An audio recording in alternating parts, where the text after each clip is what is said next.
தொழிற்களம் நேயர்கள் அனைவருக்கும் வணக்கம். இது என்னுடைய புத்தகம்.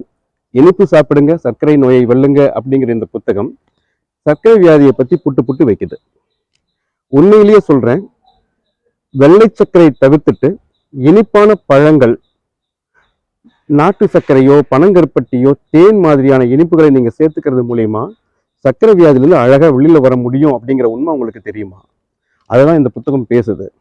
சரி, சர்க்கரை வியாதி ஏன் வருது அப்படின்னு பார்த்தீங்கன்னா, ஒரு முறையற்ற செரிமானம் தான் சர்க்கரை வியாதிக்கு அடிப்படையா இருக்கு. அப்போ முதல் விஷயம், நீங்க பசிக்கும் போது உட்காந்து மென்னு சாப்பிட்டாலே உங்களுடைய பாதி தொந்தரவுகளை நீங்க ஜெயிச்சிட முடியும். அதுல ஒண்ணு சர்க்கரை வியாதியும்.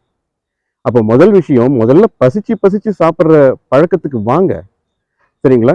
சர்க்கரை வியாதியை ஜெயிக்கணும்னா முதல் விஷயம் இதுதான். அதுக்கப்புறம் இனிப்பான பழங்கள் எடுத்துக்கும் பொழுது நிச்சயமா நீங்க அதுல இருந்து வெளியில வர முடியும். சார், நீங்க சொல்றது கேட்கறதுக்கு எனக்கு பயமா இருக்கு. டாக்டர்ஸ் எல்லாம் இனிப்பே சாப்பிடக்கூடாது, பழங்கள் சாப்பிடக்கூடாதுன்னு சொல்றாங்க. இது நிஜமாலுமே நீங்க சொல்றது உண்மையா அப்படின்னு நீங்க கேட்கறது என் காதுல விழுது. தெரிஞ்சுக்கோங்க, இனிப்பான பழங்கள் சாப்பிட்றது மூலியமா சர்க்கரையுடைய அளவு குறையும். ஆனா சர்க்கரையுடைய அளவு குறைக்கிறது அப்படிங்கிறது தீர்வல்ல. சர்க்கரையுடைய அளவை குறைக்கணும்னு நீங்க முயற்சி பண்ணீங்கன்னா வாழ்நாள் முழுமைக்கும் சர்க்கரையுடைய அளவை குறைக்கிறதுக்காகவே நீங்க முயற்சி பண்ணிட்டு இருக்கணும், கட்டுப்படுத்தணுங்கிற முயற்சியிலேயே ஓடிட்டு இருக்கணும்.